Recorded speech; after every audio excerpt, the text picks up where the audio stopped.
You're listening to Podcast BXN, a video game podcast delivering player experience news. Let's go!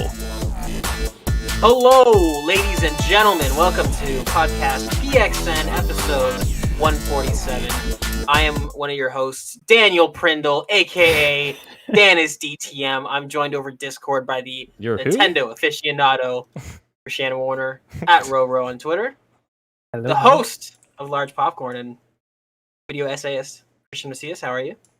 Oh, yeah. And the ultimate Spartan, the number one Halo player, Gage Dempster. How are you doing?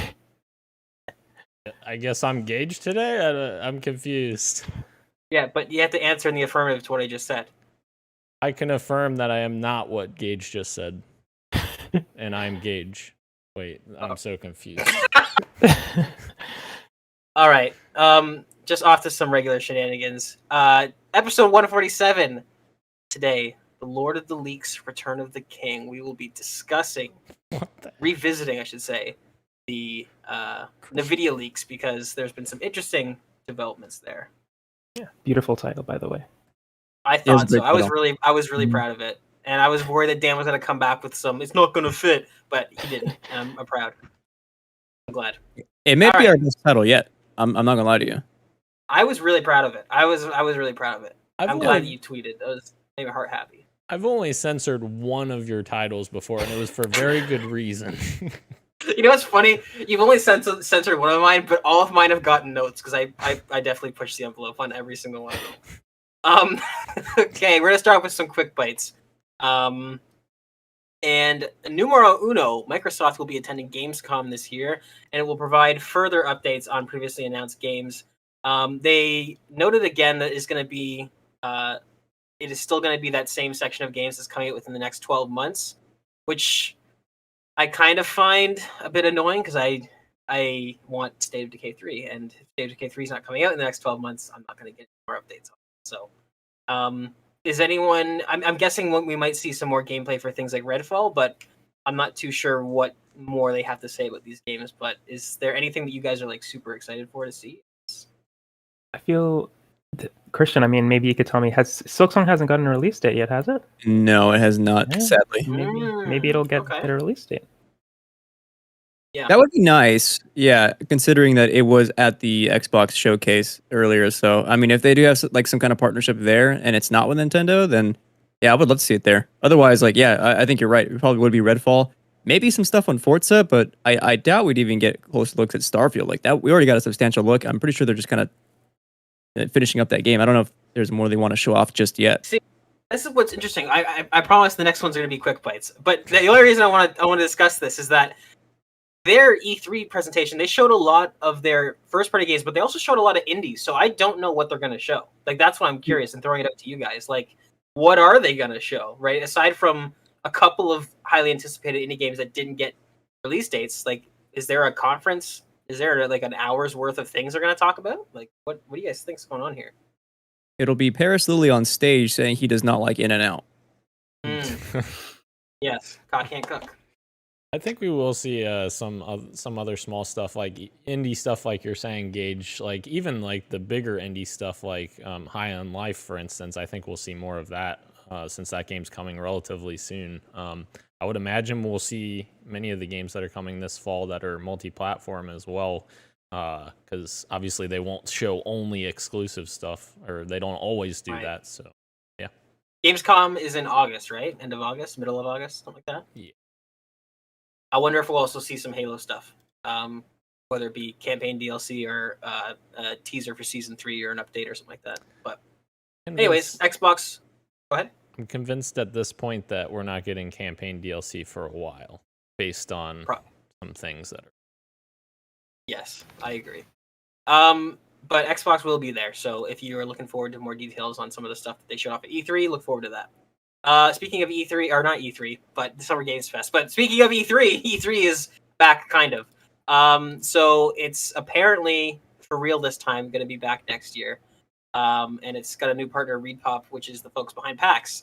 PAX is pretty successful, so this is kind of exciting. Like I said, I'm rooting for E3. I want everybody back in one weekend. I'm sick of this scattered nonsense.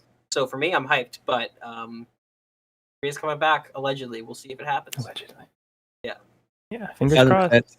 of exciting with that partnership, or not partnership, but yeah, behind the same folks as PAX. Like this could be good. I agree. Kirby's Dream Buffet announced for Switch for summer 2022. I will let the Nintendo aficionado take the reins on this if you have anything more to add. Yeah, it seems like a cool little mini party game for Kirby. So it's not like the normal platforming sort of stuff. Looks like it's going to be a smaller title, which Kirby has a couple of spin-offs. So I'm always down for some Kirby spin-offs. And yeah, it looks cute. It's like I only watched the trailer a couple minutes ago, honestly, before we started the show, because I didn't see it earlier. But it looks like you're like a little ball. I mean, you always are a little ball, but you're rolling on these courses and you're trying to grab all the food, I think, on the courses, it seems like. And by the end of it, you're weighed based on how much food you ate, and whoever ate the most food is the winner. It looks like, at least that's one of the modes. It looks like there's a couple of stuff in there. But yeah, it looks like a fun little Kirby party game. So I'm down for that. If only there was something like that in real life, I would win all the prizes. Inscription is coming to PS4, PS5 roguelite horror card game. So if you are looking forward to that soon, Yes, everyone play Inscription. Great game. I'll take your word for it. Dark Pictures: The Devil in Me has been announced for this fall, alongside an announcement that Supermassive has been acquired by Nordisk Games. They recently picked up Avalanche, I think, from Square. And yeah, it's exciting that Supermassive has a home, because I really do like the things that they do. Not every one of their games clicks with me, but I love that somebody is doing these sort of Telltale style of games, but with just more photorealistic-esque graphics. I'm super excited to jump into the Quarry. There's no way I'm paying $80 Canadian for that, so I'm gonna wait till it's on sale. I agree. But I'm excited to give it, like, they're fun romps. Like I'm excited that they found a home. I'm looking forward to get into the Dark Pictures. I'm gonna wait until there's a couple of them on sale, and then I'll probably just fall off and play them. But Well, in this Um, one, Dan, please.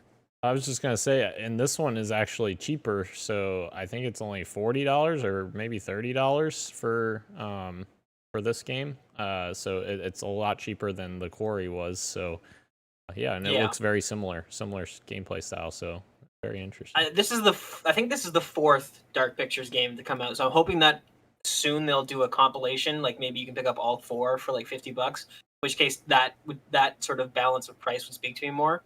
So I'm gonna wait until there's something like that, because right now, yeah, they're all about, like, I think the first one is still going for like $20. So 20, 30, and then 40 and 40 is too much for me. So I'll wait until they all get bundled or they're all on sale.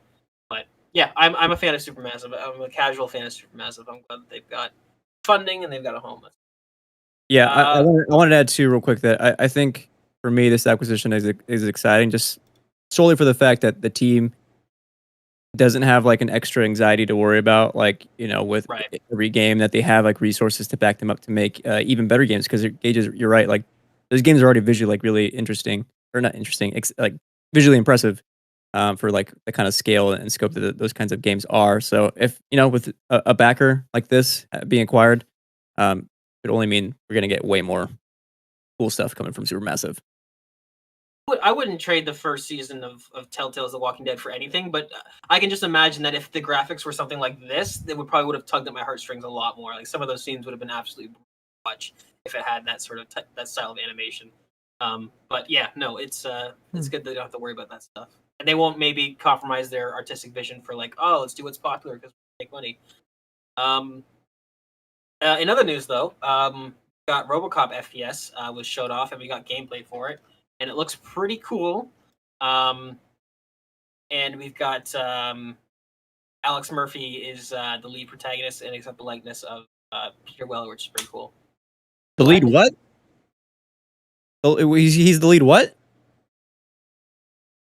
I don't know what I'm walking into. Lead protagonist? He plays him? Yeah. Oh, interesting. No. Okay. No, you don't. You do. I don't know. I don't know RoboCop, okay? I don't know. RoboCop. No, he's sitting there with a smile on his face and getting worried. Throw back to last week. RoboCop. This is coming out on the Switch too. Like I didn't know this. Wow, impressive. Yeah, I'm impressed. Something that I completely missed until looking over the doc. MetaQuest will no longer require Facebook login starting next month. Super unfortunate. I would have waited because I just got my Quest like 8 months ago. I totally could have waited for this. So that's exciting for anybody else looking to get into this. If you were worried about that, then you don't have to worry about that. What's up, Christian? I don't know if 8 months ago qualifies as I just got it. I think you've passed. Yeah, I think you're right. This is definitely a Larry David argument, but I think you're right. exactly. I think you're right. Yes, I will concede. I will concede. Moving on to more nonsense. Midnight Society has unveiled their first look at their new game, Project Moon. This is DJ Doctor Disrespect, whatever his name is. This is his game that everyone forgot about. It's so there's one thing from this I like. They're calling it an extraction shooter. This is really great. We can now coin this term and stop calling everything that comes out inspired by Tarkov. I'm sure Battlestate Games loves that. I'm sure that they absolutely love that everybody calls a new game that's like Tarkov. It's like Tarkov, but we need like an official term. So I like extraction shooter. Perfect. I like it. But it's a vertical extraction shooter with the most generic Fortnite style characters I've ever seen in my life. One of us maybe has gotten a part of this. I don't know if it's under NDA, so I'm not going to say for sure. Maybe if someone hasn't. Okay, not. So then, Dan, do you want to talk about this? Yeah. I mean, the further I go down the rabbit hole with this, the more I'm a little bit concerned about this. But yeah, I'm already invested in it. So essentially, they have your 10,000 founders with the Founders Pass, and they all got these NFT-ish characters generated for them. And all these people have been posting on social media, and I literally, all I did was post something. This is what I've gotten thus far for my Midnight Society Founder Pass. And it's my character's picture. And I tagged the studio and Robert Bowling, who I really like Robert Bowling. He's one of the co-founders with Dr. Disrespect, who I don't like. So if anyone's watching who is a big Dr. Disrespect fan, sorry, don't like him. But all I did was tweet that. Has 77 likes. And I got freaking... I'm not kidding you. I got 40 followers from that. I'm like, this is not the type of follower I'm looking for. So again, I apologize if you're watching this right now and you followed, the retweets here, but what is happening? That's I don't hilarious. know. Yeah. Did you get a rare visor? I saw. Sorry, Christian. No, please. I was going to ask Daniel if you got a rare visor. I saw that going around, and I was like, oh, I got the one with the diamond on it, man. Like, what does that mean? I'll be honest with you. Like, I saw the same things you're talking about, where people posted like the rarities of all the pieces of their picture. I didn't do that because I literally don't care. Like, Can I drop a bomb on you guys? None of it's rare because none of it's real. Okay, it's all nonsense. all these people were changing their profile pictures on Twitter to this too. So why haven't you done that yet? In my notifications, it's literally all the NFT pictures. I'm just like, oh god, no, please no. God bless them. They're happy about it, and they think that they've stumbled onto some. So you know what? God bless them. God bless them. I'm sure the game will be okay at best. We'll see. We'll see. Let's give them the benefit of the doubt because we don't. Okay, gameplay might be rock solid, but like these character designs, they all look like that one guy from Fortnite with the mask that changes shapes. Like it's ridiculous. It's crazy. I can't believe he was typing this up for months, and this is what the characters look like. What are you gonna say, Christian?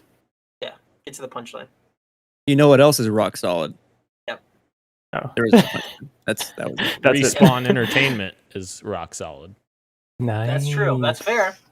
That's fair. Also, Christian. Respawn is working on a new FPS in the Apex Legends universe, which is separate from the Titanfall universe. Because if you remember when Apex Legends was announced, it's a new battle royale in the Titanfall universe. Mm-mm. I can't believe the disrespect. That this is ridiculous. I'm sorry. Anyways, and it appears to be single player. So there's a new Respawn's working on a new first-person Apex Legends universe that makes me want to spit. I mean, we all love Titanfall here, but Apex is like huge. So hate I it. get why hate- they did that, but You're not wrong, but I Yeah. hate that you just said that sentence. I hate it. I really hate that a lot. Yeah. Kojima Productions puts out a strong statement. Sorry, Kojima Productions puts out a strong statement against the lies of Kojima being, being the Japan PM assassin. So this is a man was assassinated, and that's very serious. However, Do we really think Kojima went and did this? Like, I feel like this is a bunch of trolls saying this, and it's kind of Oh. like, I mean, we don't. You missed But- the article. Like there was an actual article that came Yeah. out that accidentally used a picture of Kojima instead of a picture of the assassin. It was like a UK outlet, right? I did not think? see that. That's Yeah. Or was it Rush? Yeah. Okay, it was one of the two. Yeah. But So, yeah, I mean, I but even I mean, yeah, this is a ridiculous headline to read. I'm sorry. It's serious. This is a serious statement. But no, Kojima did not assassinate anyone. yeah. Again, this is like a gamers versus the general public sort of situation where like obviously we see Kojima on that article and like wait, there's something up here, but like Right. vast majority of the population will look at that that article and say, wow, handsome guy, but he did murder someone. That's terrible. But that's not Kojima. Like, I feel like that's a double-edged sword though, because is a lot of Westerners keeping up with Japanese news, and B, the people in Japan probably know of Hideo Kojima, right? Like, I understand why you'd want to correct this. I totally get that. Definitely. But I feel like no, yeah, they're not in the wrong for correcting this at all. I just feel like this is a ridiculous thing to have to read out. This is crazy. This is absolutely crazy. No, Kojima did not murder anyone. I feel like the people of Japan know as much of Hideo Kojima as much as Canadians know the name Denis Villeneuve. You know what I mean? Like people who know. Fair. That's fair. That's fair. I don't know who that is. Oh, that hurts my soul. Well, that's exactly my point. Bro. Exactly the point. Yeah, no, but that's fair. That's totally fair. Kojima did not assassinate the Japanese prime minister. Anyways, Fall Guys. Fall Guys has reached 50 million players in 2 weeks since going free to play. Not shocked at all. That was a great move for them. And the game is getting a little bit of a resurgence, which is great. It's a fun game. I got no qualms with that game at all. Is anybody going to download the Pusheen? That's Pusheen. I am now. That's a sex What? act, or that's a slur. What did you just say? Pusheen. Little cat. The kitties. Pusheen kitties. Pusheen. I don't know those are Pusheen costumes. There's also another costume they just added as well. God knows I don't remember it. As soon as I saw Pusheen, I was like, yes, I remember. I know this. Oh, it's the one. It's the one where it's the guy from Fortnite. It's like the Master Chief skin, right? Hmm? Oh no, I don't know. Pusheen is the only costume I know that was added. That I remember that was added. Oh, I know what you're. I think I know what you're. I was just trying to bait Dan. Not working. It baited in. All it, like these character designs, they all look like that one guy from Fortnite with the mask that changes shapes. Like it's. Is everybody hearing me What as was well? that? Yeah, what? I heard that as well. Was that Christian? Did I do Christian, something? are you playing? Somebody open up the YouTube to check comments. I'm guessing. Okay, so for posterity, I got a new microphone. All right. And I am trying to on the fly while podcasting, making sure that all the audios are going to the right channels. Apparently, when I open up YouTube, somehow you guys can hear it too. Wait, what do you have your microphone input set to, Christian? For Discord. For Discord? Oh, so we could do this at later, but Voice chat? Okay, please help me after. I'm not going to touch my computer then.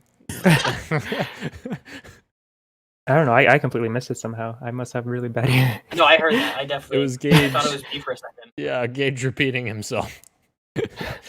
Nothing new. It's fine. GoldenEye 007, long rumored remaster, is allegedly on pause because of the Ukraine war. So, this is coming from Jeff Grubb. I understand from a corporate standpoint as to why they're doing this. I feel like it's. I don't know. This is strange to me because Russia. I mean, you're playing a video game that came out decades ago, where Russia is the bad guy. I don't know. I don't see the correlation between wanting to delay this, although I could just be not thinking it through. What do you guys feel? Maybe I mistook this. I didn't even think about that aspect of it. I was thinking that it was delayed because the developers were in Ukraine. Yes, Okay. what I Is that what it is? was my understanding too. Okay. Okay, I could have sworn that. Okay, I'll have to look into that. I'll have to look into that more because I was reading articles about it and it didn't seem like that was the case. But if that is the case, that makes sense. Yes, that obviously makes sense to me. But for whatever reason, I was under the impression that it wasn't that. But anyways, so if you're waiting out for that remaster like I am and like a lot of people are, it's on pause for right now. But I'm sure that it is imminent because a lot of leakers have been saying that this is coming, and obviously we've seen achievements pop up and all that stuff. So that is on the way, but just not quite yet. And then in news that is sure to excite rock solid Christian and the Nintendo aficionado, Bayonetta 3 has a release date, and it is coming October 28th. Guys, how do you feel about that? Give me your uncensored thoughts. I think Christian should take this away. I love Bayonetta. I am a fan of Bayonetta, the character, the witch. I've played half of the first one. I still have to beat the first one. So I am a fan of the games, of the characters, of Bayonetta, but I still need to finish it because I just haven't had the time to beat it. But All this time that you and You I thought I beat it? Bayonetta on the podcast here, and here I learned you're halfway through the first one. All right. Well, joke's on you. Rashan has beat it, but just not the game. Oh, that You is get a it. You great get it. joke. Yeah, that is. Yeah. My take is that very cool that Nintendo is letting these games be horny. Yep. And also And cool, for I guess. sure, yeah. I also very cool that they added a family-friendly mode, which I don't know how you make that game family-friendly, but like I you know, tried. yeah, you can have more clothing on. Maybe it like censors a few other things, but Yeah. come It'll on. be interesting if it actually changes the shape of the character model, right? Because she is inherently like sexual, so it'd be interesting to see what that family filter does. Like those camera angles in these games are insane. Right? Like that's what I'm thinking. Dude. One time, well, I won't say it. Never mind. Oh, I want to know how that ends. I'm very excited, and I still believe that you're playing as Cereza and not Bayonetta, but you know, time will tell. And I think again, they doubted me when I said Halloween time. Right here we are, right before Halloween. What's the difference between Bayonetta and Cereza? Like what? They're What different does that characters. mean? Oh, They're well. Yeah. Aren't they? Again, I'm in the halfway through the first one. I can't So answer don't that, know. bro. I can't Okay. answer that. It would spoil. Okay. Hmm. The Bayonetta lore is too complex. They're clones of each other. It's- They're no. sisters. Well, They were sisters separated at the womb. Do you want to know? I can. But I won't tell you. No, go play it. Go play it. okay. PlayStation's Haven acquisition is complete, and we got an update that Mark Cerny is apparently assisting Jade Raymond with the studio, which is interesting. Jade Raymond is a longtime producer at Ubisoft who went to Stadia and then went to found her own studio when Stadia fell through. So interesting to see that Mark Cerny is involved. I know that Jade Raymond has given interviews talking about how the game will sort of adapt remix culture like TikTok and stuff like that. I don't know what that means for a video game, and to me that sounds like a horrible idea, but I'm wondering if it's going to have some sort of tech aspect, kind of like Xbox with their sort of cloud stuff, because Mark Cerny is definitely a tech guy. So to have him there helping them out is interesting. Don't know what that means, but not a lot to go on here. But Haven is officially a PlayStation. Congrats. Congrats. And the last quick bite for the day is that The Last of Us Part 1 has gone gold. And you know what? To all you haters out there, frick you. I'm excited. I'm going to buy this day one. I'm not going to buy it day one. I'm going to wait till it comes to PC. But I'm excited. Go ahead, Christian. First of all, I am also not a hater. I'm excited. The $70 discourse, I'll allow it. That's warranted. That's a more nuanced conversation. I'm not going to have that right now. I will say, first of all, very cool that the studio was able to do this without crunching at all. Yeah, which is fantastic, especially for a game of this scale. Naughty Dog's first PS5 game without crunch. Impressive, and I hope that's kind of sets a precedent. If it means we get less Naughty Dog games over time, that's okay, because I think developer lives are more important than the games that we play. But two, insane that the game is gold like 2 months before release.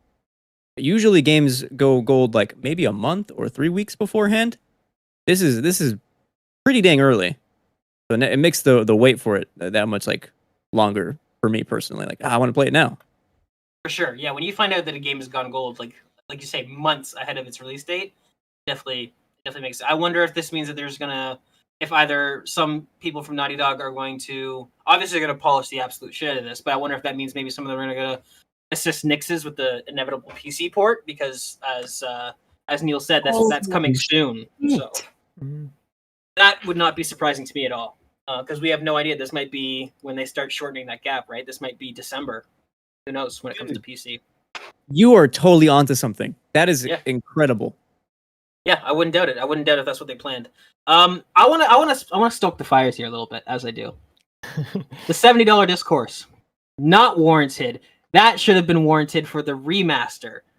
Am I the only one who's thinking about this? And I go, well, the game came out on PS3, and then you got a full price remaster, which was an upscale. They've redone everything in this game. It's a new engine. It's new animations. I agree. However, this is more warranted of the $70 price tag than the remaster was.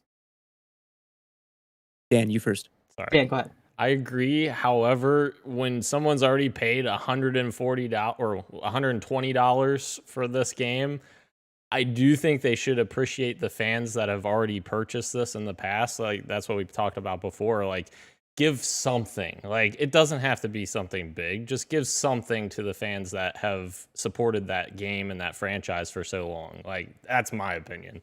So I do remember you. I just want to jump in real quick. I want to jump in real quick just to correct myself. I do remember us having that conversation. To me, that's a separate argument. I agree with that. I absolutely agree with that, and I feel like I did when we talked about that. If they were to look at your purchase history and give a discount, that's fine. But for people saying that this game is not worth $70, my main argument is that it is, absolutely. Like, the game by itself is worth $70. If you're somebody who's already bought the other two, different story. Absolutely, Sony should be giving you a discount. We know they're not going to. Sony fucking hates you. But anyways, Christian, go ahead. My thing is that it's one thing to say that it is a from the ground up remake and then open it up for pre-orders. It's a different thing to show what's different in it, and then so that I think that's where like the kind of I'm forgetting the word, where that overlap is kind of is coming from. That like if we were to see the changes that they were actually doing, that they're saying they're actually doing, then I think people would be more open to be like, oh yeah, this looks fantastic. $70, sure, because I believe in your product from what you showed me. But they haven't shown really anything. We've seen one trailer, and it's like, all right, pre-orders, open up. Right. That's fair. I feel like, as a general rule for the industry, I absolutely agree with that sentiment. My only thing is that, and this happened with when they first showed off The Last of Us Part 2 gameplay, and everybody was saying like, oh, they're going to do a bait and switch. Naughty Dog does not have a history of doing that, right? Naughty Dog is not Ubisoft. They don't sort of talk about a game and then you get it and it's half-baked and it's broken. Like, I remember when Last of Us Part 2 got its big, long 11-minute gameplay demo of Ellie running around, and all the haters were like, it's not going to look like this. It does. Naughty Dog doesn't lie. They don't stretch the truth, right? So that's my only thing with that. So I totally agree with, if you're somebody who's not familiar with Naughty Dog, then it's like, we haven't seen anything yet. Why are you asking $70? But for me, it's like when Naughty Dog says they built the game from the ground up, they have yet to mislead the audience when it comes to E3 demos or anything like that. So this is the separation of like somebody who's a diehard Naughty Dog fan and like a casual PlayStation fan. So that's fair. I totally take that point, Christian. Like, if you're somebody who's not familiar with that, yeah, you haven't seen anything yet. You have not seen the product. So that's totally fair. But it's gone gold was the point of the quick bite, and it's exciting because it means that they've got lots of time for polishing and or possibly getting that PC port good and ready, because they've been killing the PC ports, PlayStation Studio games. So that's all exciting. Go ahead, Rashad. Do you have something to say? No. I was just saying yes. I agree with literally everything that Gage said on this one, for sure. So not going to say anything. Gage has spoken correct yet again. Moving on to Street Meat. Aren't you glad to have you back, Dan?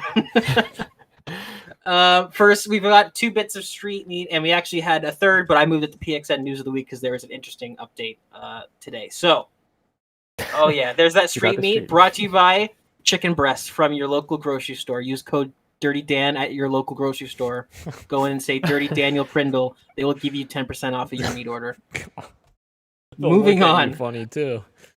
Moving on. Say Dirty Daniel Prindle sent me here, and they'll give you 10% off. Hands meat. Oh, it's a good show. ACG. Jeremy Penter, who is an Xbox, he's in the Xbox wheelhouse. He's a content creator and sometimes insider. He claims that the next Assassin's Creed game will be centered around the Aztecs, which sounds fucking awesome to me.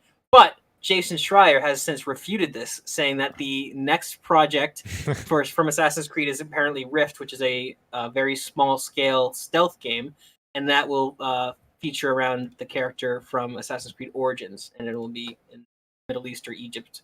And then Jason Schreier went on to say in his Bloomberg report that the game after that, the next big Assassin's Creed game, Infinity, that's what Infinity. He hasn't heard Aztec mentioned at all ever, so it's a direct sort of rebuttal of what ACG is saying. So it'll be curious to see. I feel like Aztec would be awesome. Would be a really awesome time period to center an Assassin's Creed game that has the potential to be a very beautiful game. But I know a lot of people love the character from Origins, so people would also probably really like that. I didn't play Origins. What are you guys thinking on this? Where would you like to see Assassin's Creed go? Like, what are you thinking? If you don't side with Jason Schreier on this, then I don't know what you're doing, because Jason Schreier's literally been the Assassin's Creed leaker for the past 10 years. Like, he has spoiled every single setting of the Assassin's Creed games for the last, 10 years. It's insane. So For sure. Yep. Personally, I don't care where the games go as long as the gameplay looks good, and none of the games have excited me for a long time. I agree with you. So, I mean, what you said about the stealth game that they're doing as the smaller standalone title, that potentially could be really cool. But I never played Origins, so I have no attachment to the character, and that's probably my own fault for not playing it. But that's where I stand. Sorry, Dan. You're shaking your head. Just curious, have you played the more recent RPG-ish versions of Assassin's Creed? That is the exact opposite of what I want from my Assassin's Creed experience. Fair. Yeah. I'm in the same camp. I will say, I really want to play the one in France, though. That's the one I skipped. That I still really want to play. Unity's great. It's the last good Assassin's Creed game. Oh my god! Every time the parkour scroll comes up on my TikTok, I'm like, damn, this game looks so good. I want to play it. Yeah, one of the last few games where Ubisoft was actually trying, because that game, the facial animations are better than Ghost Recon Breakpoint, and that game is 10 years old. Although it's crazy. To be fair, that game was broken at launch for a while. It was absolutely broken. Yeah. But it also has fantastic multiplayer. Dan and friend of the show Glenn and myself tried to get into it. The servers are down, I think. It did not work, so you won't be able to experience that, unfortunately. But it had proper 4-player co-op, doing heists and stuff. It was awesome. Assassin's Creed Unity was great. And that's what people wanted for so long, and then they delivered it there, and then never saw it again. Right, because the game as a whole happened to be broken, and it got negative feedback. So okay, we won't do it anymore. And it's no. This is exactly what we wanted. I wanted to take down one guard and then see my buddy drop from the rooftop and take down the second guard. That's cool. But yeah, no, you're right. They never did it again. It was awful. Assassin's Creed Unity, highly recommend. It's good stuff. Story was okay, but the gameplay was really, really good. And then for the 6 people still playing Avengers, the next character will reportedly be Bucky. And this is according to a very reliable Avengers leaker who leaked Crossbones. He leaked War for Wakanda. He leaked Kate Bishop, all that stuff. So apparently it's going to be Bucky. So, I mean, enjoy that if you want. Apparently, go for it, Christian. No, Ro, please. I just wanted to say that apparently She-Hulk was supposed to be the next character to drop for this game. Apparently, this is revealed on an Xbox stream by mistake. So it could be that it was a mistake and that it's not going to happen. It's actually the next one after Bucky Barnes. I also don't know I don't know the timing of that and this. This might be if they officially announce She-Hulk, this might be this is the next character after She-Hulk. I have no idea. I'm going to add something to both Quick Bites and Street Meat, I suppose. So I'll start with my response to Avengers. And this will tie into the Quick Bite. Today, the PlayStation Plus confirmed their titles that are coming to this month's game catalog for premium and extra members, which which I have. And one of those is Avengers, so maybe I'll eventually try it. Especially with the show Miss Marvel, me really enjoying those first 3 episodes. Like I'm interested in more Kamala content. But you're also gonna get Stray, of course, Final Fantasy VII Remake Intergrade. I should play that DLC. And then a bunch of Assassin's Creed games, including Unity. Maybe I will Oh. finally play this now. Can we just all appreciate for a second that he just said Kamala Khan tent? Fantastic. Beautiful. Oh, I didn't even notice. Oh, you didn't even notice you did it? Wow. I mean, I'm just that good, Dan. That was great. You're great. Thank you. All of you guys. A are great. compliment for once. That never happened. All right, Dan. Oh, Don't get too cocky. Don't get too cocky, Dan. Settle down. All right. All right. Moving on to PXN news of the week. We got 2 ones here. We're gonna start off. We're gonna get the bad news out of the way, because it's extremely unfortunate and it makes me angry and want to ape out. GameStop is firing many key Game Informer staff and planning to heavily invest in the blockchain/NFT nonsense, which, if we're all unaware, has hit a 12-month all-time low. Everybody's done with this now, but not GameStop. They're getting into it, or Dr. Disrespect. Both of them are idiots. Anyways, so they're laying off tons of their workforce across GameStop and Game Informer. And like I said, they're investing that money into the NFT blockchain bullshit. Including, a lot of the staff they're laying off as key members from Game Informer. A lot of talented writers losing their jobs in favor of Bored Ape GameStop nonsense. Christian, I'm gonna let you start on this.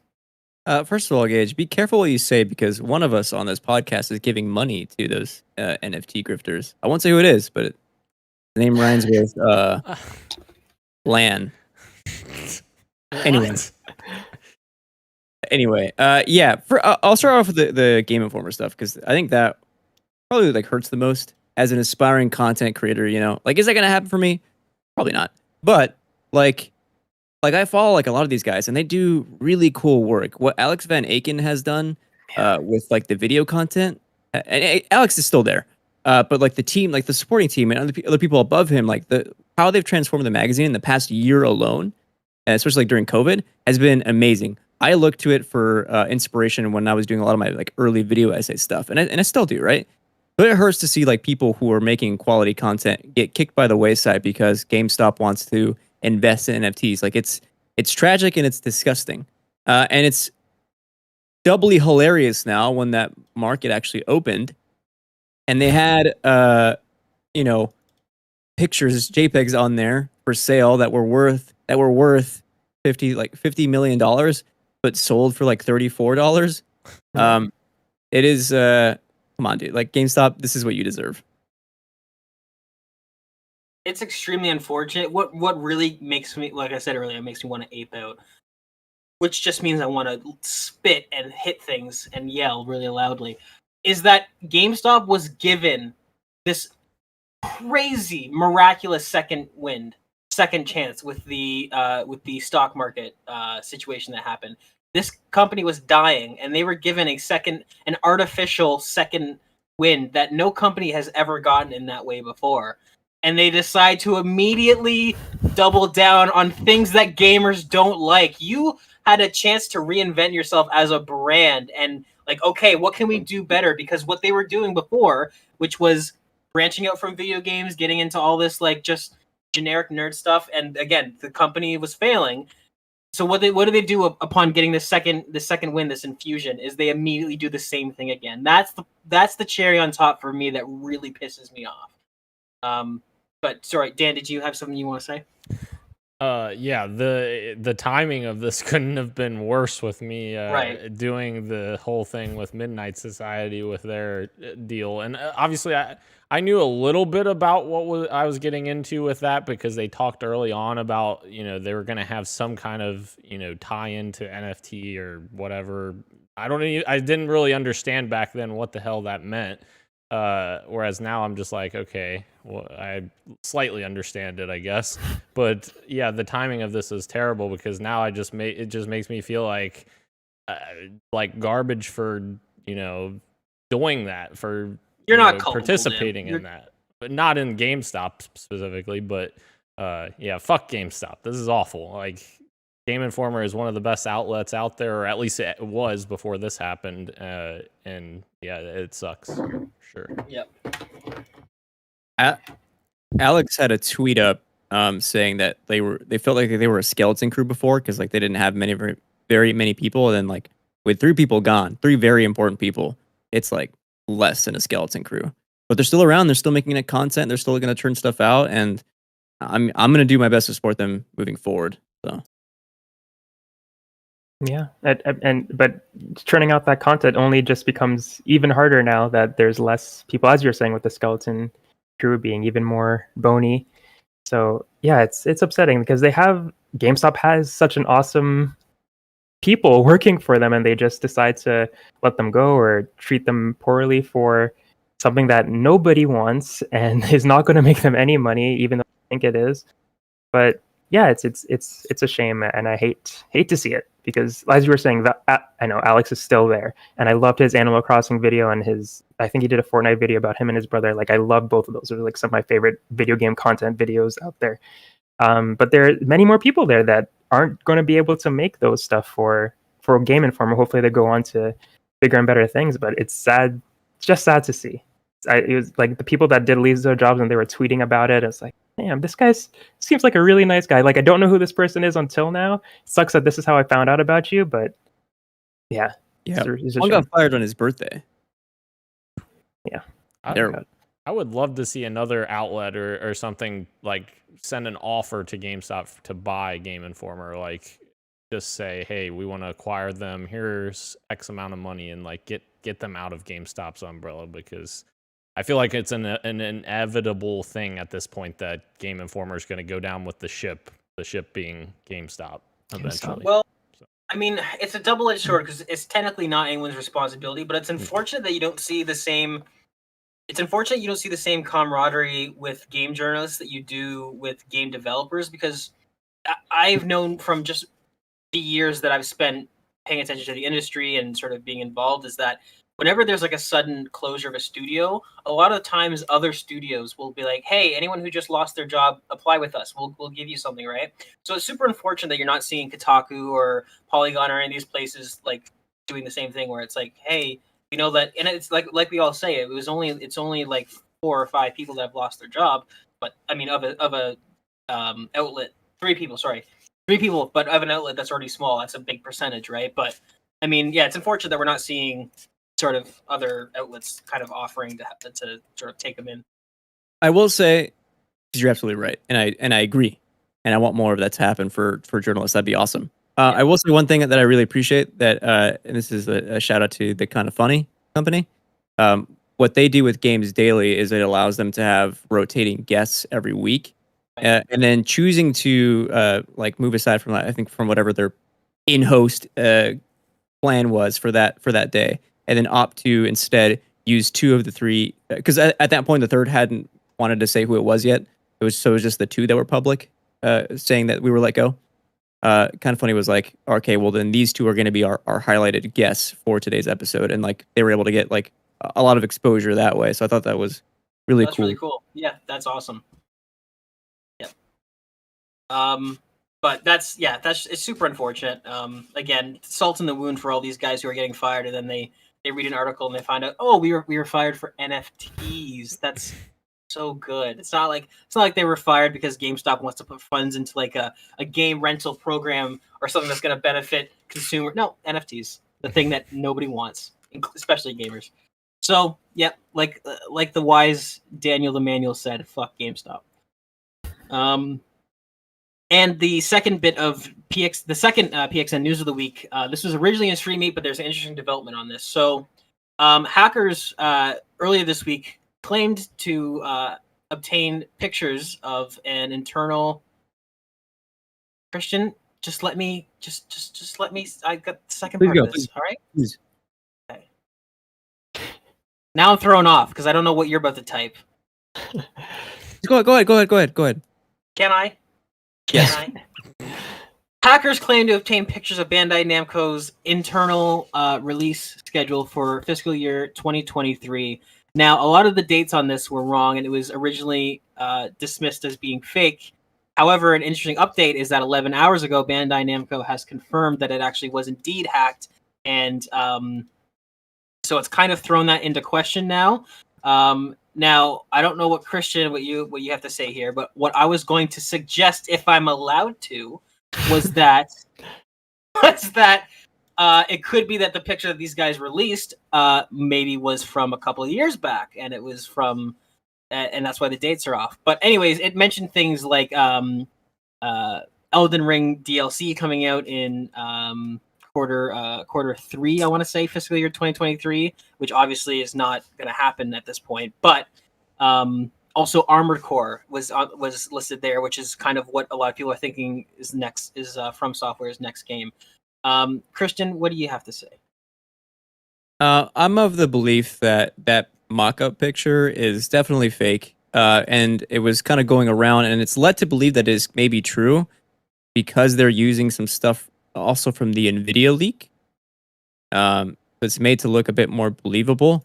The Elden Ring DLC like completely throws me off, and for it to be that far away, For I sure. just I don't buy it. There's a lot of stuff I don't buy. And then you are right that they did admit that they were hacked. As far as I know, like what that hack actually was customer information, but not actually like assets from the actual company as far as like internal documents or timelines. And I don't know, the way that picture, that mock-up is made, it just screams kind of fake to me. So if I'm a betting man, I'd put it there, personally. Correct me if I'm wrong, but fiscal year 2023, that means it ends June of 2023, right? Is that correct? Yes. Yeah. So Q3 wouldn't mean like, traditional calendar Q3. I think it would mean like first would mean part March. of 2023. Yeah, March 2023. Which wouldn't seem terribly off, I wouldn't think, for Elden Ring. No, but no.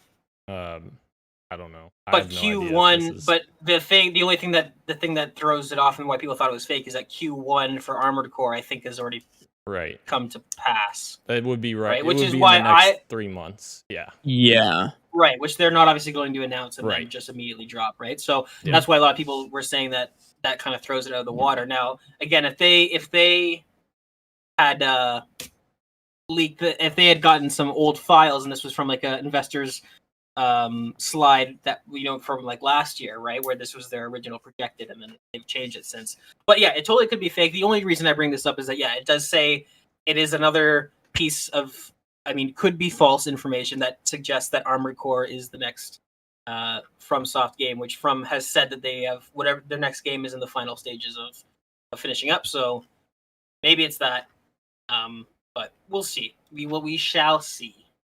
Next, we got some quick Fantasy Critic draft check-ins. I'm gonna let Dan take care of this one as always. Dan, did you want to do the check-in? Sure, why not? Dan's in first, 152 points. Christian in second. Oh shoot, I'm sorry. 123 points I have. Christian in second with 77 points. Rowe is third place. He's crawling up though, 43 points. Engage sits at -10. -10. 10 now? -10. Yeah. Negative 10. Oof. What happened? TMNT. Oh, because of Shredder. Yeah. Yeah. Stray's coming out though. Yeah, you got Stray coming next week, and I have Forza Horizon 5 Hot Wheels next week. Let's go. Oh, Listen, That's Gage, you're going to get at least 18 points next week for Stray. you think it's gonna get 88? You heard it here Could. first. I don't You think heard it here so. first. Wait, and Christian has Live a Life or Live a Live, Live live. Life. Live Alive, Live a Live. It could be either way. I don't know. Now, if you were to ask people close to me, my friends, my inner circle, my girlfriend, I've been told that I'm a sore loser, which is correct. But here's what I want to say. The fact that I was not able to secure Last of Us Remake, but Dan gets Hot Wheels DLC is bullshit. is I agree. absolute fucking bullshit. I should have been able to snag that Last of Us remake. That would have been fine. I would have won because it would have got 100. I agree with This is you. bullshit. I agree with you, Gage. I think that Last of Us remake should be included as well. I'm gonna write the people behind Open Critic and yell at them. It is a partial remake though. More work went into Last of Us remake than Hot Wheels DLC. That's Hey. for sure. I'm not debating that at all. I mean, we should all combine our points together and take Dan now, and we probably still wouldn't even catch up to him. No, we wouldn't. I have a game that literally I'm gonna get 0 from Forza Motorsports 8, which is not coming out this year. I'm not getting points for. As of you've got one game, and you've got all. As of right now, if you combine all of our points, we're still not anywhere near Dan. Dan's at 120, 70 plus 40 plus minus 10. We're at 110. You guys have a lot of games left. I don't think you guys are giving yourselves enough credit. I'm dropping 2 games if I can. I need to gotta modify it. I one keep more. forgetting to drop things. Ay. Anyways, that's the fantasy draft. Check in. Are we doing the podcast best of all time, or are we doing that after news? Oh, now? either Okay. way, it doesn't matter. Do it now. Do it Do it now. live. Right now. Live. All right. We've already explained. I wasn't here last week, but we've already explained the theme and the rules. Yes. Okay. Now everyone is announcing their individual picks. I'll go last because I have the best. Dan, let's Yo. have you go first. Sure. All right. So this first pick, it was very contentious in the pre-show. I had to walk away. I was like, no, actually, I had to go to the bathroom. But Master Chief is my first pick, of course. As everyone knows, I love Master Chief. And I was jokingly putting Cortana in here saying, is this cheating? Just being playful. However, I feel like there's a decent defense to include Cortana with him. And the reasons are Ratchet and Clank duo. So are you being playful, or is there a good reason to include her? No, You I'm just contradicted yourself. I'm just saying, Ratchet and Clank, Banjo Kazooie. You can't separate Banjo and Kazooie. There's so many characters that I would argue. You play as Ratchet and Clank. You play as Banjo and Kazooie. You do not play as Cortana. True. That's not a definition of protagonist, though. That was my point. But it changes when you're talking about video games as a medium. That is the consensus that the three of us came to. Is that because it's video games, but on the protagonist internet means something a little different. On the You know internet, what? that's not the consensus. The Flood from Super Mario Sunshine is more of a protagonist than Cortana by this definition. You know what I mean? Is Ellie the protagonist of The Last of Us Part 1?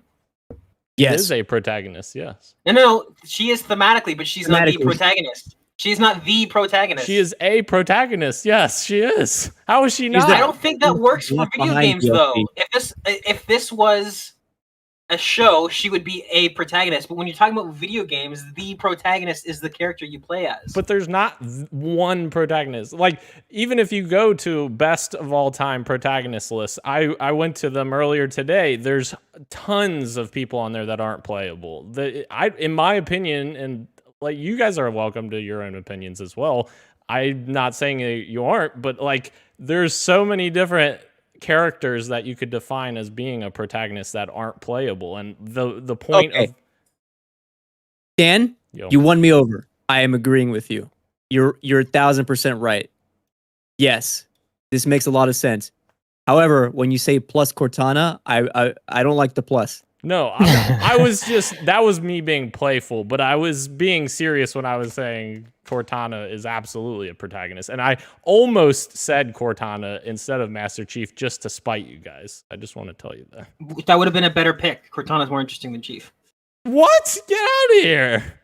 They're both, Anyways, but again, I think of them as one, and that's the thing. That's what I was trying to get at. Like, Master Chief is nothing without Cortana. Cortana is nothing without Master Chief. They are one. Like, they work together in unison. And the games that they don't work together in unison, Halo 5, not very good game campaign-wise. That's my point. Like, they are synonymous to each other. If this were a video game, you'd be the antagonist, Dan. That's fine. Dan is the antagonist of the planet. Because I just want to watch the world burn. Yeah, there it is. Master Chief is your first pick. All right. Are we doing one pick at a time, or are we doing everyone does their 4? Oh, I don't care. How did we do it last time? Last time we did it worked out pretty well. I'm never one at a time. One at a time. Okay. Ro, give me your first pick. Okay. Okay, so my first pick, I'm gonna go with Clementine from The Walking Dead. I guess not the first season, but Correct. the second, third, and fourth ones. But yeah, Clementine, I think, is an awesome main character. She has some really awesome badass moments, especially in the second season. We're still not bitten is still one of my favorite lines from her. Yes. But yeah, I love Clementine. I still haven't played the final season. I know people are a bit mixed on that last one, but I loved playing as Clementine through the games that I have played as her, and I would be willing to go back. Oh, Dan, what's going on here? I have a question, Ro. Wait a minute. Can we consider the "still not bitten" line as part of her being a protagonist? Because that was in season 1 that she said that. No, wasn't that was season 2? Season 2. Wait. Oh, you got so excited. Look at Yeah. you. You Didn't got she? so That was in fucking season 2. excited. Hang on. Wait a minute. Didn't she say that in season 1 No. also? No, she wasn't a Maybe badass. she in did. season I don't 1. remember that, but she was a baby in season 1. In season 2, she was trapped in the shed, I lied then. and when she got out, Because they were quarantining her to see if she was bitten. Yes, correct. Mhm. Can I say something? Uh-oh. I love when Dan's wrong. It's Christian, type into Google top 50 protagonists of all time and tell me there's not 10 on there that are not playable. Boom. This is the funny thing about Dan. I already agreed with him moments ago. You're right, and yet he still holds on to this hate that he has for no Do you want to reason. know why? Because he knows he's wrong. Even though you switched sides, I didn't. He's wrong. You're both wrong. Ladies and gentlemen, I'm going to pull up the top 50 protagonists of all time and display them on the screen while everyone else. Now, is this according to Harvard's brightest scientists, or what's the source here? Trust me, bro. What's the source? Anybody. Everyone. Exactly. Everyone has a Exactly. voice. Christian, give me your first pick. Absolutely no brainer. Ellie from The Last of Us Part 2. Hell yeah. Good.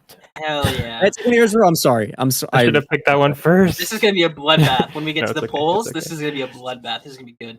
It's gonna be really hard for me to. I mean, it's okay. This is gonna be easy actually for me to talk about real quick. The complexity, the emotional depth that she has, and her story, like the dynamic kind of change she goes through in Elu 2 is one of the best I've ever seen in a video game. I'm really hoping that one of us on this podcast plays through it because it's well worth playing. It's one of the best video games I've ever played. It's in my top 10. So Ellie, incredible character, such nuance. I don't know why I thought, no one's gonna pick Ellie. One of the best characters ever. Yeah. I almost got her tattoo, except a friend of mine got it first, so I'm not gonna be matching Okay, tattoos with them. So I very much wanted to, but as soon as I knew that there's gonna be a lot of people out there that did it, so it could lose its luster. But it's a fantastic tattoo. I absolutely am in love with her character design. Okay, so I gotta switch my order around, just because one of my picks is gonna be the only Joel Miller from The Last of Us Part 1, which I absolutely love that they're calling the remake Part 1 because now it just fits so nicely. And we stop calling it The Last of Us and The Last of Us Part 2. It's Part 1 and Part 2. Joel Miller, everything that Christian just said, except in my opinion, a little bit more. Very morally gray character. I love that we don't get flashbacks. I love that we don't get to know exactly what he did before he met Ellie. We were just told that he is a man who's crossed, as Troy Baker said in the audition, the line that he was given from Neil Druckmann is that he's very few moral lines left to cross. And you get that. You get that from him while also just bonding to this guy immediately and loving his journey with Ellie. I feel like of all the people on my list, this is the one I have to sort of campaign the least for. We all know Joel. We all love Joel. And just from that scene with Sarah in the first hour of the game, right? You've known this character. You've known this character for all of maybe 30 minutes of gameplay, and it's just, man, it hits you. So, yeah, Joel Miller. The Last of Us 1 changed my life. Yep. And that opening is part of why. So good. I bawled my eyes out. I didn't even have a PlayStation at the time. I was one of those Xbox people looking through the chain fence, watching all the cutscenes string together on YouTube. I sat there weeping like a child. So good. Wow. So good. So good. So good. And give me your second pick. Some might even say Last of Us Part 1's the only Last of Us game.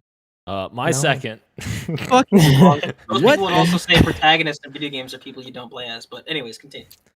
You know what? Let's hear from the audience. Keurig, you're in the chat here. Do you think that a video game protagonist has to be playable? Let us know. My Emphasis second. on the video game part. Go ahead. My second one, Ezio Auditore de Firenze. I love Ezio. That Such is a a what? Kind of. kidding. Please go on.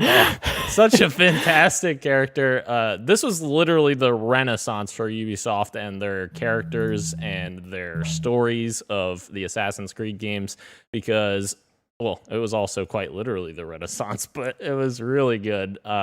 Ezio, I just loved how you got to see him grow up from being a baby all the way up to him being an old man. I absolutely loved that story arc through the 3 games that he played in.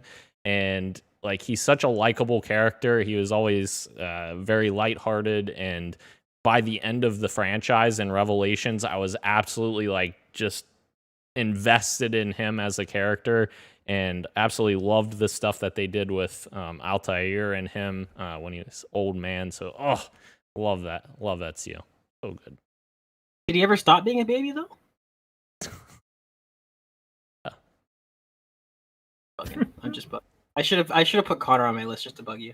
Oh, Does anybody else have respect for Desmond Miles? yes, I do. Okay. Well, yeah. No, he found his way. Just curious.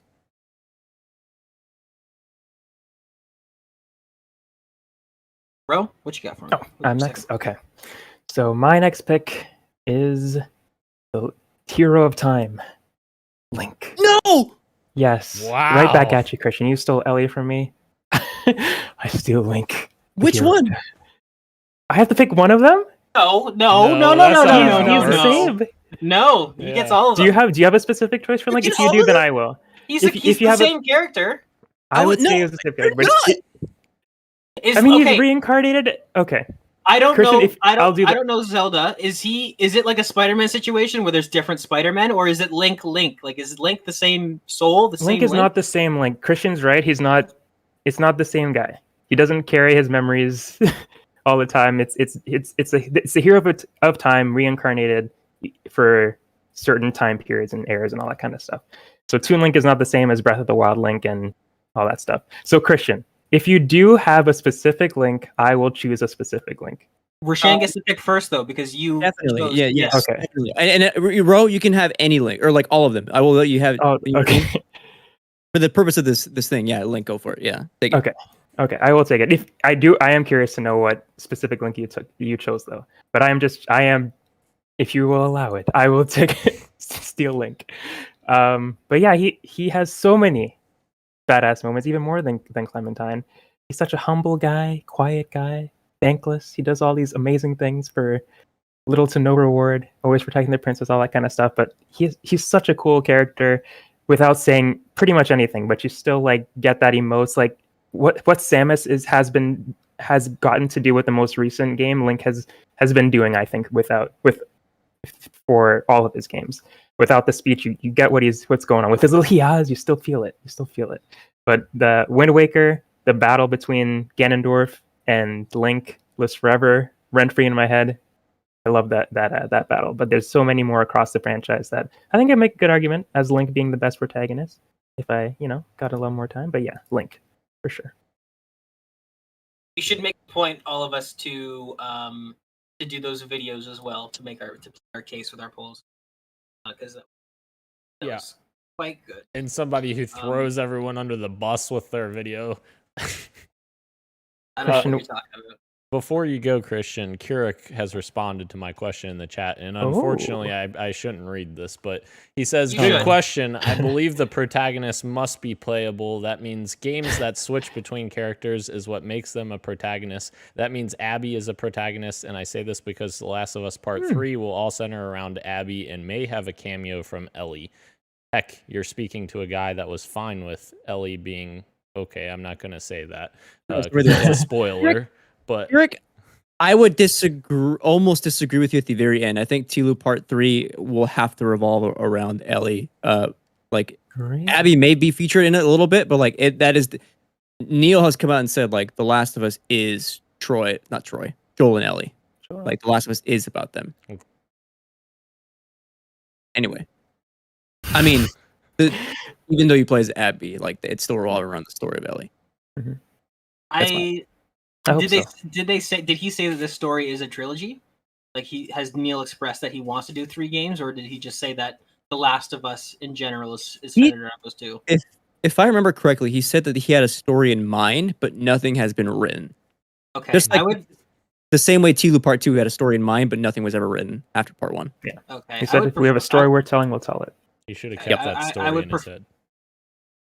You wouldn't I know. love Damn it. I love The Last of Us Part 2. I think it's a masterpiece. I would prefer to him to just leave it alone now because we said just that for got part through. 1. We said We that for did say part that. 1. And I continue Right, to but say Part that. 2. Dan, But here's the thing. But part 2 is a masterpiece. Part 1, in my opinion, is a flawless masterpiece. Part 2 is a flawed masterpiece. Like in my opinion, we just got by. Like it's still amazing 9 out of 10 experience, but like it was a It could've little gone another rocky way. there. Like we've discussed at length. Like if they had changed the order of the story, it could have been much better, and like certain things and all that stuff. Where it's like, I don't know. I'm a little nervous. Just leave it. Just let it be. Just let it be.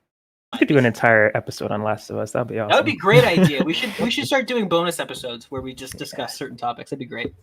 bro, you want to know what link I chose? Yes.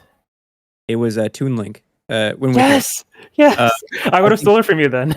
Yeah, I think he's like fantastic. He's the one that like has the most emotional complexity, and we see that because through the animation, and it's also doubly awesome because he isn't the hero of time. He's not an Sure. incarnation of Link. He's just a big Sure. brother trying to get his little sister back, and that's what makes him, in my opinion, like one of the strongest Links. I got chills when you said that. Very That, cool. Breaker, sounds man. that sounds really sweet. Yeah. Shout out to Carrick with the correct opinion in the chat. By the way, love to see it. Love to see intelligent viewers. Hell yeah. The correct Thank you. opinion. That's a Christian, your second pick. Yeah, for my second pick, I'm gonna go horny mode Oh, yeah. and pick 2B from Nier Automata. I Oh. think the way 2B has to maneuver like her identity between like android but also a person with like feelings and autonomy is one of the coolest sci-fi stories I've ever seen in video games, and the way that's explored through multiple protagonists in that game that then all lead back to the character of 2B, 2B and I forget the name of the what's his name? 9S. I think is very strong. 2B is like an amazing character, and I love her to death. So 2B.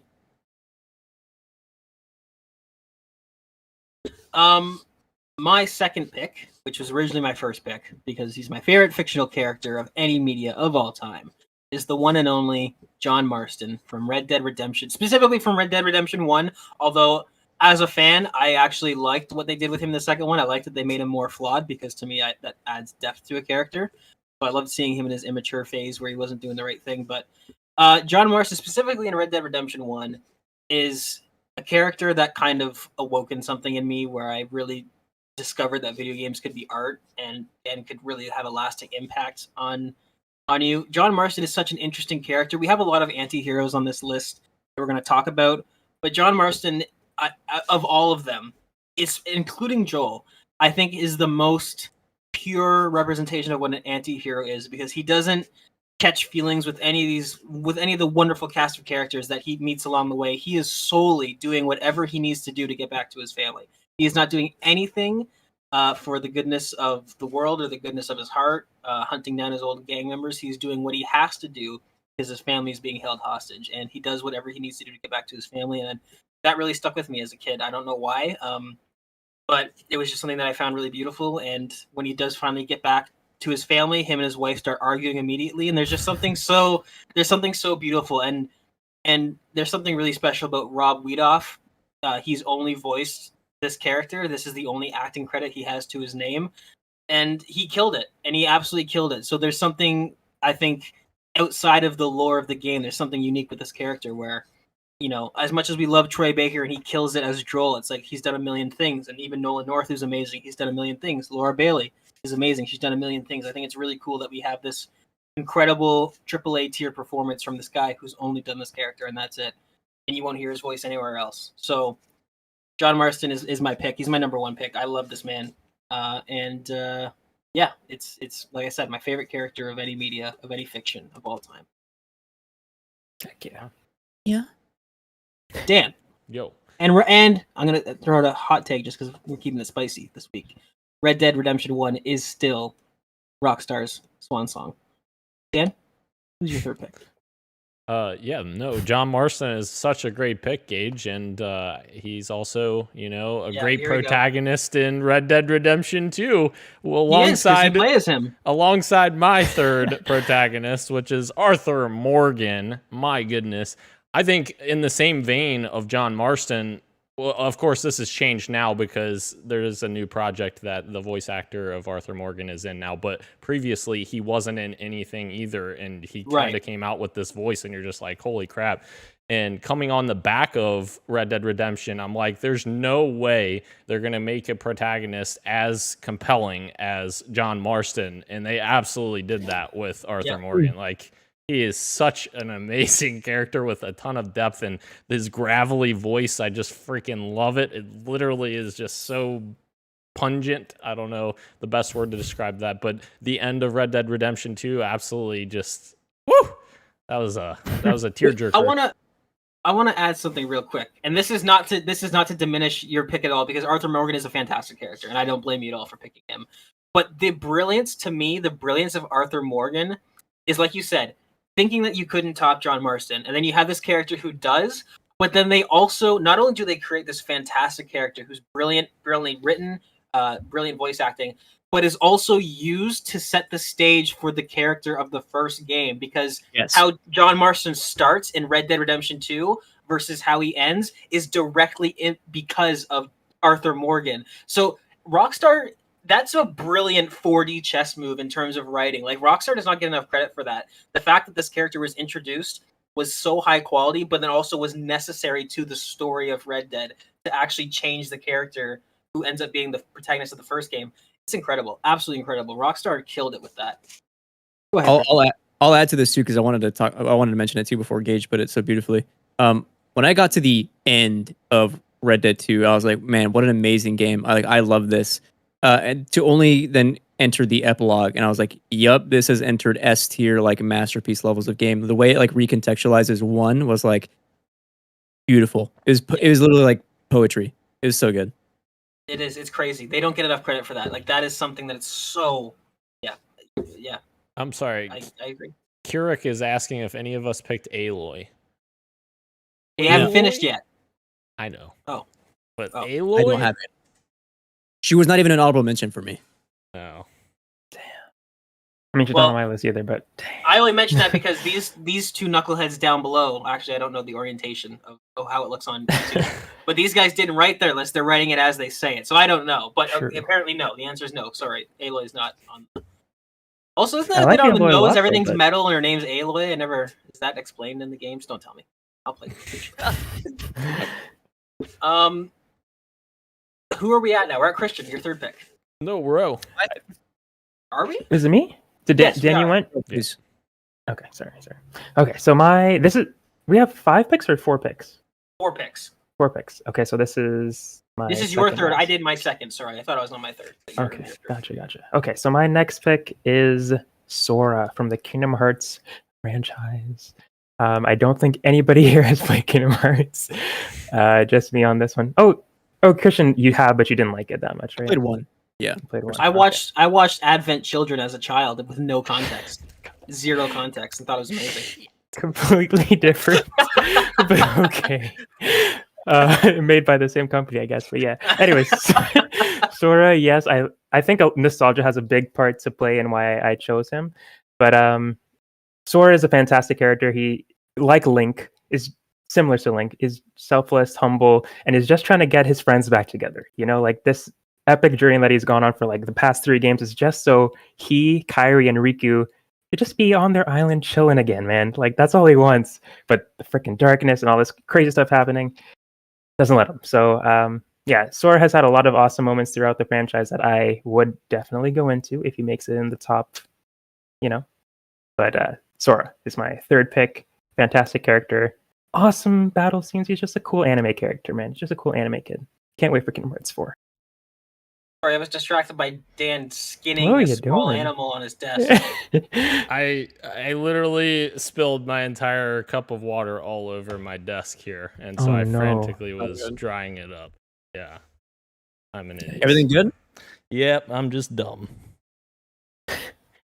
Hey, you said it, not me. Christian, give me your third pick. Now I'm curious to see whether or not, like, maybe somebody like in another life would pick Cloud. Maybe Rose's fourth pick is Cloud. I don't know. I'm just postulating. It's not, unfortunately.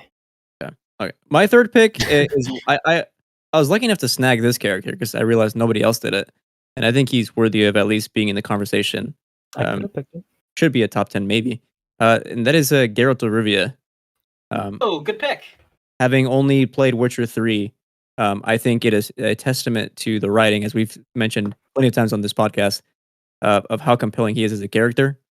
For me to be coming into the end of a trilogy and be so enamored with his life and all the characters in it, the way my Geralt came out, I was so happy with him. Like one of the most like emotional arcs I've seen me go through with like, and it, to be like this long RPG where all the side quests are still coloring in the way my Geralt is coming out. I thought was phenomenal, and I'm picking him as one of my top 4. Choice. Everything you said. All right, my third pick. This is my fun pick. My other three are serious. This is my fun pick. I'm gonna go with the very recognizable Sam Fisher, voiced, of course, by the beautiful Michael Ironside. You want to talk about gravelly voices? I present to you the king of gravelly voices. A man who, you know what, we can all relate to him, gets dicked around by the government, right? Gets angry about it, smashes people's face in the sinks. His daughter gets kidnapped, you know, he shoots people. It's just, Sam Fisher's great, right? He's great. It's mostly the voice. I'm going to be honest with you guys. All right, it's mostly the voice. But in terms of best protagonist of all time, I feel like when it comes to video game, I mean that's one of the most important things is how a character is portrayed and acted. And Sam Fisher is like I said, he's just one of those characters where if all of us, whether we're Splinter Cell fans or not, if we were watching an E3 presentation and the screen went black and we all heard Michael Ironside, we'd all know immediately that it was Splinter Cell. So Sam Fisher. He's one of my picks. Dan, Yo. fourth and final pick. Yes. My final pick is none other than Nolan North's Nathan Drake. Absolutely phenomenal character. I'm a huge Uncharted fan, of course. It is literally the reason why I picked up a PS3. I didn't pick it up until the Slim version launched because I think Uncharted 2 was coming out, and I was like, man, I really want to get into this. This franchise looks amazing. Got into it and love Nathan and Elena and Sully and all those characters and the way he interacts with all of them. It's so great. Nolan North does a fantastic job. By far, in my opinion, Nolan's best performance of any character. And yes, I just love it. It's great. Love it. And I have water all over the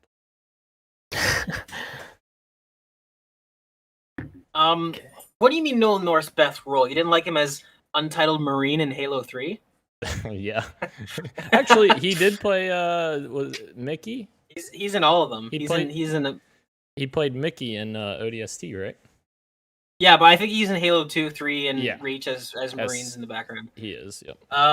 Isn't he Desmond Miles? He is, yes. He is as well, yeah. He's everything. He's in every game. Roshan, your fourth and final pick.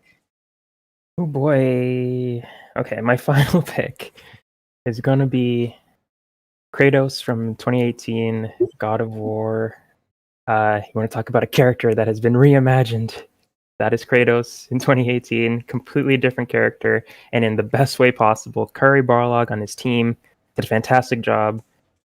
Just reinventing him, as I said, and just delivering an amazing story, father and son story that I can't wait to see continue later this year. But yeah, just the ups and downs on that like fairly simple journey, just like going on like a trip to that your mom sent you on. It's like such a simple story, but they just did such a great job doing that, and the character moments that they happen between Kratos and Atreus are just so good, and the badass action scenes are incredible. I know that doesn't have anything to do with Kratos himself, but if he wasn't there, he wouldn't be as badass as. That's exactly like if it wasn't him, it wouldn't be as badass as it was. But yeah, Kratos is my my final pick, and I don't have a lot of experience with the older games too. This is just like going off of the 2018 one, and yeah, it's just did a fantastic job with that character. I just want to quickly point out, I did not think of Kratos when I was coming up with my list, but I think this is actually one of the strongest picks on here because not only did you like you said they added character depth, but to add character depth to such a one-dimensional character that had been established for so long and remain true to the character, right? He's still filled with rage. He's still this ultra violent, ultra aggressive guy, but adding depth that doesn't conflict with any of that to him was incredible. That was really incredible. Yeah. That's a really great pick. Christopher Judge, amazing. Killed job. it. Christ. Killed it. Yeah. Right? I bet they were. I almost wonder if this is one of those situations. I mean, this is a film reference, so not everybody would get it. But I wonder if this is kind of like Quentin Tarantino trying to find Christoph Waltz, where he was just like, I need to find this perfect guy, and I don't know if this is going to work. You know that they wanted to do mocap for 2018, and they wanted to find this guy who, had the physicality and the acting chops. And yeah, like you said, Dan, Christopher Judge, he walks in and he kills it. I hadn't heard of his name before this. Like, what a find for Sony Santa Monica. What a find. One of my favorite childhood shows that I watched with my parents all the time when I was little, Stargate SG-1. Christopher Judge played Teal'c in that series. It is a phenomenal sci-fi series. Amazing. I want them to bring Stargate back. With Christopher. I heard that it's actually a cult classic. I was going to make jokes, but I've heard nothing about it. I wanted to make jokes too. It's so good. I'm telling you, it's so good. But you can understand how most people haven't seen Stargate. The character's name is Teal'c. Let's be real. Yeah, but there's very good story reasons why. It's a great show. I'm telling you. I have heard that, so I will refrain from making jokes. I have heard that it's good. But yeah, great pick for Shan. Excellent pick. Christian, your fourth and final. Before that, I'm going to mention a few honorable mentions. I will not be speaking on them. I'm just going to list off their names. Is Cortana one of them? Funny. Guys. I'm going to like 15 characters, all right? Okay. The Knight from Hollow Knight, the Robe Figure from Journey, Luigi from Luigi's Mansion, Crash Bandicoot, Wolf from Sekiro, Sleeper from Citizen Sleeper, Stanley from Stanley Parable, Samus Aran, Leon Kennedy, Sam Porter Bridges, Bayonetta, Soap McTavish. From which game? Because sorry, I guess one more for two. Okay. And then we mentioned the other ones. So okay, now my fourth and final pick, giving a run for Sam Fisher's money for that grovelly. Oh, I didn't even think about Sonic. For the grovelly voice, that is David Hayter's Solid Snake from Metal Gear Solid 4. Excellent pick. Wow. Solid fucking Snake, dude. Having to deal with death, with identity, with who he is in relation to Big Boss, while also still being his own person, while also being, having to protect people from Liquid. Solid Snake is like by far one of the greatest video game characters ever. It's why people still want access to Metal Gear Solid games. It's why Konami is bringing them back, and people are demanding and asking for wide releases of 3 and 4. Like, that character is arguably one of video games' best. Yeah, I'll leave it at that. Excellent pick. And every time I hear David Hayter's voice, I'll tell you what, I get a Solid Snake, that's for sure. Killing it today. All right, we've all done our... Okay, so my fourth and final pick is directly at odds with Shan's, but not really. It's the one and only Lee Everett from Telltale's The Walking Dead Season 1. This is another one of those characters that came onto the scene. I don't think anyone was expecting this game to be as good as it was, but it took us all by surprise in the same way that Joel Miller did, I think. And just, yeah, what an incredibly 3D and depth character where you have this character who's there's no room for speculation. When the game starts, he is on his way to jail for murdering someone. This is somebody who broke the law and killed someone, and over the course of 5 episodes, you learn to absolutely be enthralled with this character. I would kill for this man who is a murderer. And not even for a really good reason, right? Like, just he lost his temper and, you know, something shitty happens that happens to a lot of people. It's not like when games are able to do that, to take a objectively flawed character and make you absolutely like just fall in love with them and become so attached to them. It's something special, and I think that the voice actor absolutely killed it. I'm forgetting his name right now. He petitioned to be on the Walking Dead show as Ezekiel, and he absolutely should have got it. I can't remember his name. It's bugging me so much. I'll get it. Okay, I'm gonna pause while you get it because he deserves to be. Ilmar Mulder. That's definitely Or not Lamar. it. Lamar That's Mulder. definitely not No. it. That's definitely is. not it. Yes. Dave Fenoy. No, it's not. What the Dave heck is Fenoy. this This guy? is. It's Dave Fenoy. Fenoy. I knew it was D. I knew it was a Dave. I knew it was Dave Fenoy. Lee Everett, voiced by Lamar Mulder. It says on That Google. is That's that is weird. a lie. That is an absolute lie. It's What the Dave heck? Fenoy. It's definitely Dave Fenoy. Yeah, he killed it. He absolutely killed it. I think all of us here love Everett, and we all became attached with them. And what I think was so special about The Walking Dead Season 1 is that while you could make choices for the character in a way that's very similar to Geralt, it wasn't like Commander Shepard where you could totally mold this character into anything you want. Like he still has a character that is kind of structured no matter what you choose. He still is a good man at heart. And yeah, Lee Everett, what a man. What a man looking after Clementine. I'm not going to spoil it, but he's an incredible man. I highly recommend everyone goes.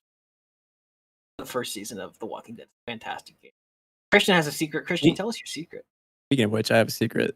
I've Is it never about your played. Solid Snake? I've never played the Walking Dead games. No. No. Never. I played. Christian needs to change Okay. I played half of Wolf Among Us episode 1. You I even played. finished the Wolf Among Us either. I played like the first episode of Batman, the Telltale series. I and would then like- Don't like Telltale? Why would you play that one? I'm gonna it was free or something. I don't know. I had it. make a statement. I would like for Rashan and Christian to either say motion adjourned or motion approved or motion denied. That's what I want from Rashan and I guess actually only Rashan can speak to this. Okay. Daniel, you can't because of the context. Christian, Motion. What am I saying? you're saying motion approves. You're Okay. agreeing, or you're saying motion denied. Ready? Okay. Christian, you not playing the first season of The Walking Dead. Second season's amazing, Rashan. I agree with you. I love the second season. But you not playing the first season of Telltale's The Walking Dead is as egregious as Dan not finishing The Last of Us Part 2. Motion Denied. agreed. Hold Agreed. on. For context, this was me Yeah. during high school. I did not have money to buy Yeah. games. Dan That's bought fine. this game and then decided not to play.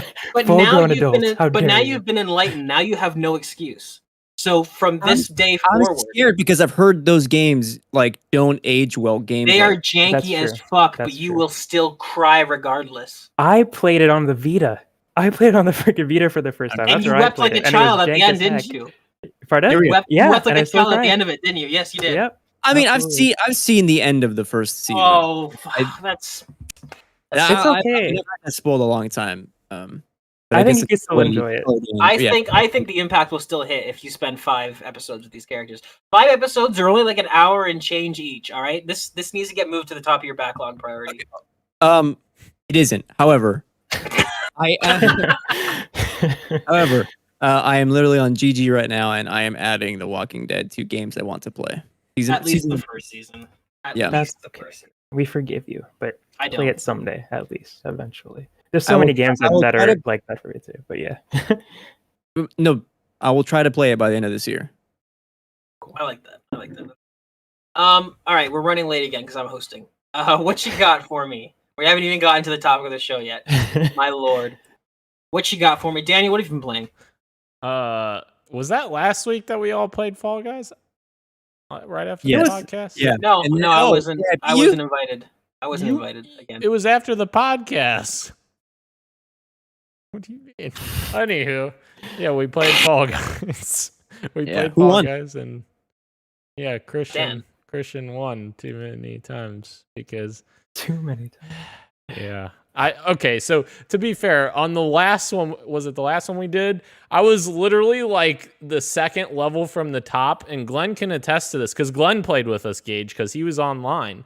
And I was on the second from the top platform on the last level where the platforms like fall into each subsequent platform. Christian was like at the very bottom or second from the bottom or something.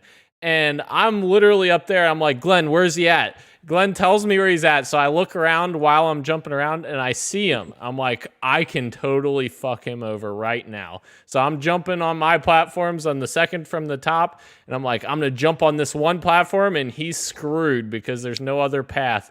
I go for the jump, completely miss the platform, and Christian wins. I was so mad. But yeah, that's... Gage, if you can be so kind as to finish the line I'm about to tell you right now. If you ain't first, Your last. thank you. I just that's pretty much it. We played golf again too, and then I'm not taking the blame on that What one. happened there? I'm not taking the blame on this one, Gage. So don't point. Yeah, me. I was also not invited to that. Yes, you were. No, I wasn't. The second time you were. The second time I was. The first Okay, time. that's fair. That's fair. Yeah. It's not fair. That's the whole point we're getting at. Actually. Rashan, what you got Yes. for me? I've also just played Fall Guys. That was it. I played Fall Guys with these guys. I had to leave a couple times because my granny is visiting, so I had to like step away, say hello. Wait, Grandma leave her. Warner? Yes, not the one that watches the show though, as we Oh. discussed. Yeah, a different granny. But yeah, that's literally all I played. I played a little bit before the show today as well, Fall Guys. But yeah, that's it. That's all I had the chance to play this week. Christian, what you got for me? In the span of 2 days, I started and beat Oxenfree, an indie game that has been in my backlog for far too long. And yeah, it was a great game. Yay. I think the strongest part of that game is the dialogue, which I then went online and read that a lot of that dialogue was where the characters were all in one room talking together, just like off the cuff, and they were using that to tie. They had lines too, but a lot of the stuff was also improv. And the way that like works organically in the game, I thought was incredible. I almost thought like I wasn't even going to finish that game because there are no options to lower the music. And in the beginning of the game, the music was louder than the characters. And a lot of the character dialogues was like interrupting the dialogue that was ongoing. I'm like, is the whole game going to be like this? And it wasn't. It was like the first 15, 20 minutes. And yeah, very cool. I love that there's like alternate endings. There's an actual ending if you do a second playthrough, which I haven't done. I don't know if I'll do. But my ending I thought was fantastic. Very cool game, Oxenfree. Lived up to expectations. Yay. Great game. Good, very good. And then myself, I did not play Fall Guys with the boys, and I did not play VR with the boys. I instead have been playing Escape from Tarkov. I'm back into that, been sucked into it. New wipe, let's go. New update, new guns, new maps, new all that good stuff. So I am back in Tarkov trying to escape. When I'm not there, I'm still there, if you know what I mean. So, Wait, where was our invite for Tarkov? you don't know how to work a computer, Dan. What are you going to do? I would love to see him try to play Tarkov. Dan, also, Dan, yeah, I know you. I know your taste. I can't remember what shooter we were playing, but we were playing something that you already... Oh, Sniper Elite. You're like, this is... I don't have the patience for this. That's hilarious if you think you're going to play Tarkov. You need to eat food and water to hydrate yourself. Otherwise, your arms start shaking, Dan. This game is not for the faint of heart. This is not for the faint of heart. You can get dehydrated and get a migraine in the game. It's a shooter. So... That game is Yeah, it's so good. It's amazing. I love it. It's like the survival games. You either love that genre or you can't stand it. But it speaks to me. I love it, and the gunplay is fantastic. And I maintain. I think my first appearance here on this podcast, I was asked about Tarkov, and I maintain it has industry leading audio design. It's the amount the amount that audio is important to that game is unlike really cool. But now to the topic of the show, gentlemen, is the NVIDIA leak, the return of the king. We are going to revisit this because since it first leaked, there's been a lot of games that were on this list that people. So let's do a little recap here. This list gets leaked, and NVIDIA comes out, and surprisingly, they admit and they say that it is real. But then they try to sort of give themselves some breathing room by saying a lot of this stuff is speculative. It's just for our own internal testing or whatever they say. And there are some games on here that are really questionable. So a lot of people kind of believe that, and we weren't taking a lot of it at face value. However, I thought it'd be good to revisit this because there's a lot of things on here that at the time people were pointing to as evidence that this is just hypothetical, and those games have now actually been announced. So I wonder if we don't know the time frame, but I wonder. To me, I'm starting to think that everything on this list was at one point submitted by their respective developers or publishers. So I think this list is 100% genuine. It's just time frames or things being canceled is the only factors that we have to worry about. But we can discuss that amongst ourselves. So some of the ones that I wanted to bring up specifically to talk about that are really interesting. I'm getting ahead of myself. Before we get into that, some of the games that people used to say that this isn't genuine, that there's no way these games are coming out. One of them was actually Dragon's Dogma 2, which Capcom had not acknowledged since the first game came out in 2013. Wow. And that has recently, months and months after this list leaked, has been announced.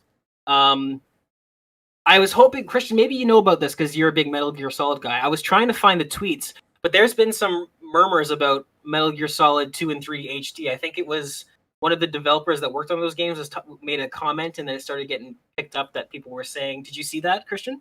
Nothing official, but I've seen like when it's that low, I'm never like, is this actually real? Because it's like because the developer says it, like maybe projects get shuffled around all the time, maybe they don't get finished or they get like canceled. Right. That's why I'm like, will that actually happen? I'm not sure, but I mean, it could be likely.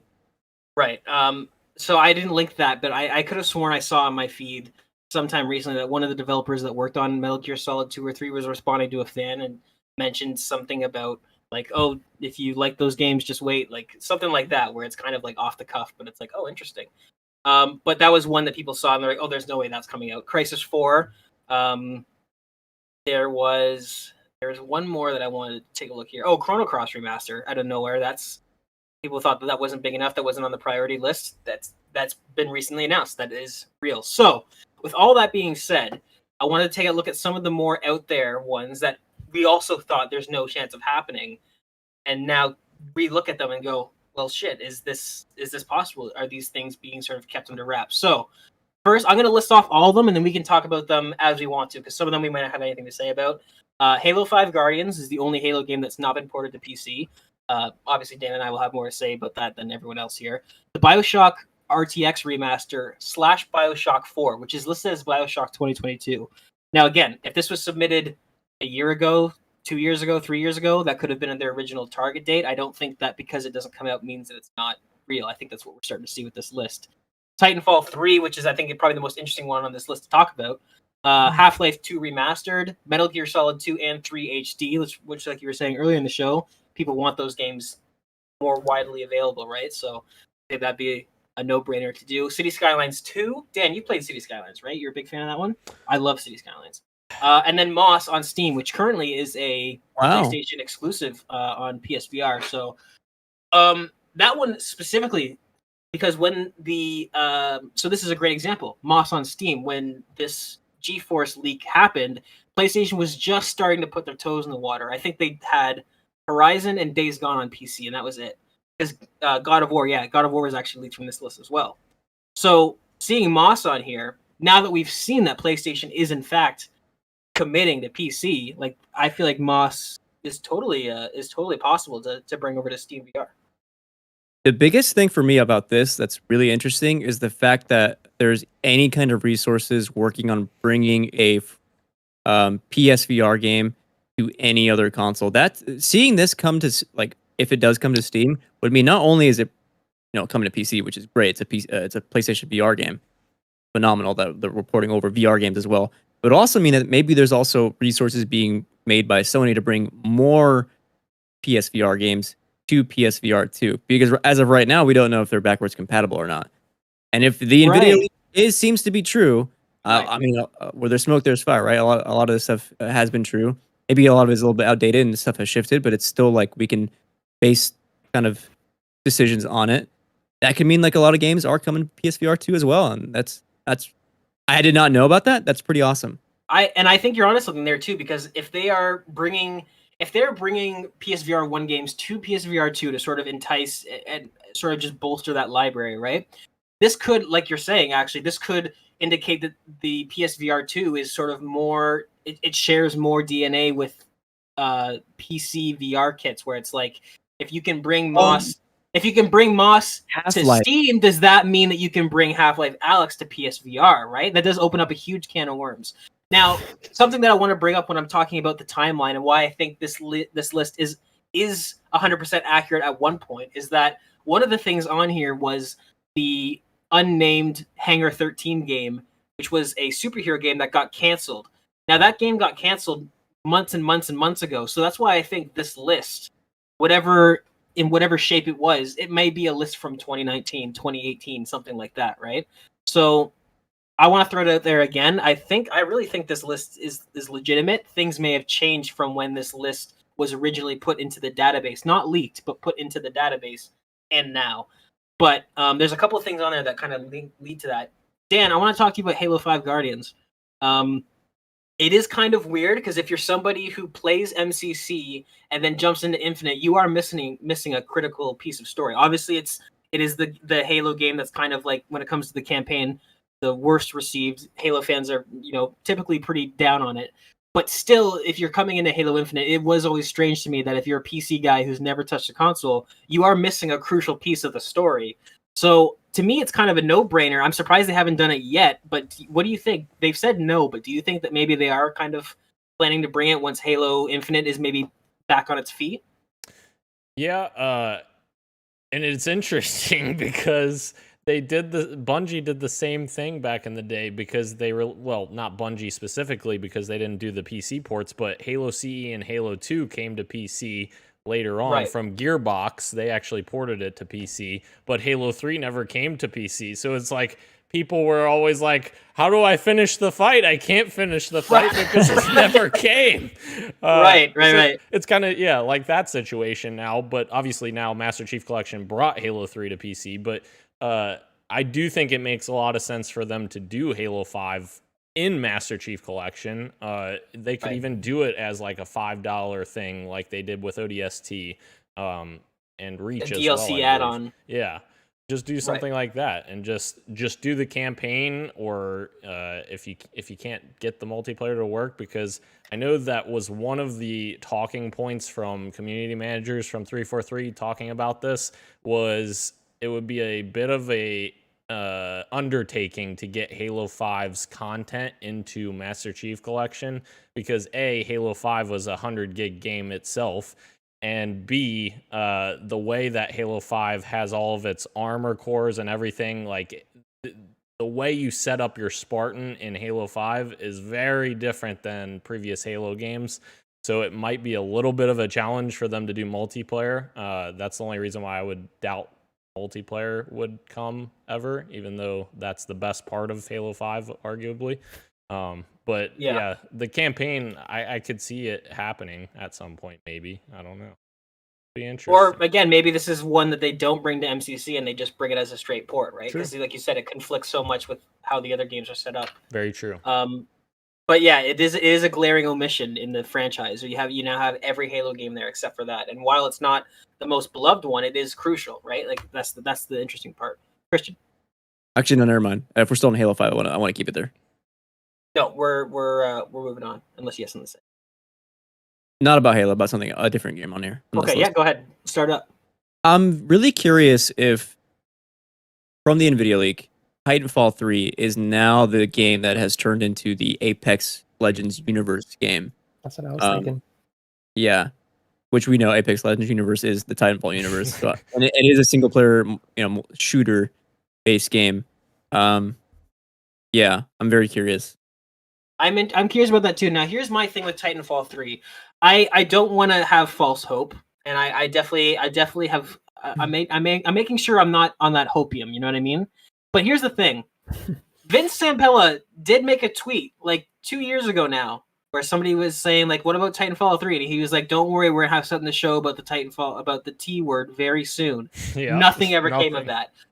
I do wonder if now that Vince Zampella, he has a lot more. He's kind of like Neil Druckmann at Sony, but he's like the EA equivalent of now. He's worked his way up. He has the pull now. I wonder if he's saying like, listen, I'm doing Titanfall 3. We don't have to talk about it. We don't have to announce it. You don't have to do any marketing budget, but I'm doing it, and I'll release it when it's ready. I'm starting to wonder if this is if he's been working on this in the background, right? He has the pull now. He definitely has the pull. What if this is still it? Like he's just like teasing it in a weird way.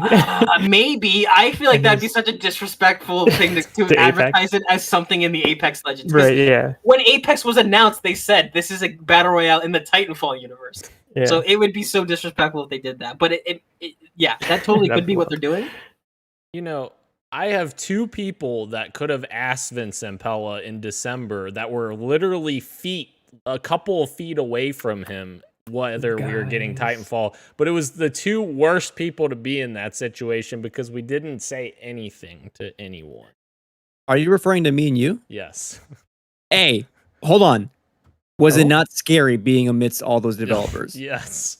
It was so terrifying. Yeah. I felt like I did not belong where we were at. We were in, and you're the one who pulled us there because you're like, man, all these developers come here after. I'm like, really? I had no idea. And we walk in and I'm just seeing all these people. We squeezed past Marty O'Donnell when we were on the way out. And Christian's like, who was that? Marty O'Donnell, the dude who wrote all of the Halo music, you know?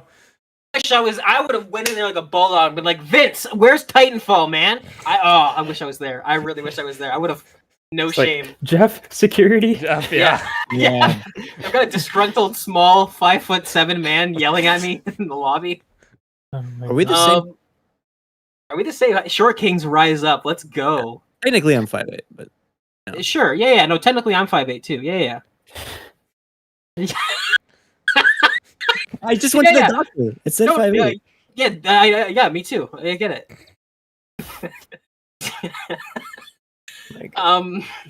That's amazing. Only when I stand Short up. Short Kings rise up. Yeah.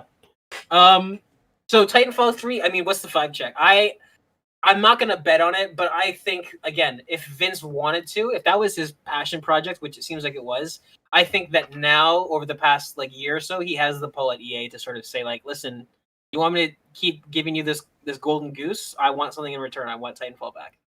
I feel like it's possible. I feel like it's totally possible. With how much money Apex prints, I'm surprised. Yeah, I wouldn't doubt if Vince played that card. For sure. We will continue to do stuff for Apex. Let us have a passion project on the side that is funded by how much money we're printing with Apex Legends. Yeah, interesting. And you know what? And I think the reason why I'm starting to think this is possible is not only the validity of this leak list, but also how nobody knew about Apex Legends. He was able to get that by without anyone knowing. We didn't know about this game until days before it came out. That is unheard of in this industry, right? So if anybody could do it, it might be Vince. He might be able to, right? And like you said, Rashan, this could be that. That would be so sweet if that was a shadow drop. If Gamescom rolls around and he's like, by the way, this November, Titanfall 3. Could you imagine? Wow. Could you imagine? I hope not. Lose their shit. Let Modern Warfare 2's fucking Extraction. Yes. Let that have its moment, and then in the spring maybe when there's no other shooters. Oh yeah, don't repeat what happened with Titanfall 2. Yeah, if say at Gamescom, like I say, if Titanfall 2 had released in February, we would already have Titanfall 4 by now. That franchise would be secure and locked. But they decided to put it in between. She's losing it. Yeah, that game would have killed, absolutely murdered. Half-Life 2 Remastered. This is really interesting. This one is almost one of those ones that, while people think is far out there, I think when it comes to Valve, this is the next thing I see them doing. They don't want to make new things because they're scared of the. It's not worth it to them, right? Valve is one of the richest companies in the world just from Steam. They don't need to risk 7th most? No, give us. Why are you holding down? Do one full hand and then the other amount of fingers. 3? Give us third all most? the 3. Give us all the 3s. Left 4 Dead 3, Oh, Team Fortress 3. yeah, that's not happening. Half-Life 3, Portal 3. That's- yeah. That's not happening. It's Give definitely us not some. happening. The I orange. want them, but it's not going to happen. So Half-Life 2 remastered, I mean, that fits the Valve motto to me. They don't want to make new games, but they'll do a remaster. Like, to me, that makes sense. Maybe it's got updated physics and all that stuff. I don't know. And it would sell like crazy, and I would buy it because I've never played Half-Life. Right, exactly. So that's one of those things where I looked at this and people were saying that, like, no way. I'm like, that kind of makes a lot of sense to me. Like, if I was Valve and I didn't want to risk kind of losing the legacy of making perfect games, and you want to, like, Half-Life Alyx was amazing, but a lot of that was the tech behind it. Like, that was a tech showcase, right? Like, that was one of the most impressive VR experiences. But Half-Life 2 Remastered, like we say, like, everybody already loves that game, so you just put new physics into it, like, make, the ragdoll physics are all new and all that stuff, and there you go. Like you said, Christian, people will buy it. I'll buy it. I never played Half-Life, but I'll buy into the hype for sure. And then we got City Skylines 2, which I feel like is a no-brainer. That game, the Cities franchise was kind of like just a sleeper hit until Skylines. Skylines was the one that really brought it to the main show, if you will, to the masses. And I fell in love with it. I love Skylines. And Dan, I know you played it a lot too. So City Skylines 2 to me is a no-brainer. Like, I feel like that's got to be on its way at some point. Yeah, I was a bigger fan of Maxis's game SimCity instead of Skylines, but I enjoyed Skylines. And then Christian, I'm gonna let you take the lead on this one. Metal Gear Solid 2 and 3 HD it's on that list. It may not be true, but like we said, with every passing month, this list gets more and more validity. I mean, Yeah, is there any downside to them doing this, to Konami releasing? there's games? absolutely no downside, and especially with Konami, one just announcing this morning or yesterday that they're relisting all the Metal Gear games that were available digitally back on those services. With them kind of supposedly working on games again. To what capacity, I don't know. Maybe at some point they had this in the works and they just kind of shelved it for a while, and they're gonna pick it back up. Maybe, yeah. There's no downside to this. We as gamers have, like, yeah, we said fuck Konami, but we have small. I would buy this. Just like I said, what happened. I would buy this hands down. And honestly, I think this has more validity than any kind of remake that's been speculated and rumored about with like Bluepoint. This seems way more likely than that. Right. I love a remake of MGS1, absolutely. But this seems like this seems more realistic, even though the Reddit says no shot. I don't know if there's no shot. I feel like it's 50-50. And like you said, because they've slowed down, they absolutely have. They slowed down in the game development department. But if they wanted to ease their way back into it, a remaster, half of the work is already done for you. You don't have to worry about story. You don't have to worry about voice acting. You don't have to worry about casting. All that stuff's done. You just have to sort of redo the assets and upres the textures and all that stuff. So, Well, wait a minute. Is the casting done yet? Is Kiefer Sutherland going to voice? Let's not talk about this, Dan. Come on. I'm gonna be happy here. well, on that note, that's the end of the show, ladies and gentlemen. Thanks, Dan. That was the show. It went long again because I'm hosting. I tried to tell him not to make me host, and then Dan keeps offering it, and then I say yes because I don't want to be mean. So that's the show, ladies and gentlemen. Episode 147, The Lord of the Leaks, Return of the King. I'm just saying it again because I'm really proud of that name. Join us every Wednesday, 8 p.m. Eastern, 5 p.m. Pacific? Is that what the time is? There it is. Pacific. We talk about all the juicy video game news. Remember, if you're at your local grocery store, tell the clerk, tell the teller, Dirty Daniel Prindle, you'll get 10% off of any meat that you buy. Thanks again to Man Meat for our partnership. I have been your host, Gage Dempster. Dan, Rashan, Christian. That's the show. Say goodbye to the lovely people at home. Don't search Man Meat. Search Man Meat and use Daniel's name at your local grocer. Swipe right, baby. Thank you, Kirk. Thank you, Glenn, for joining. Thank you, everyone in the chat.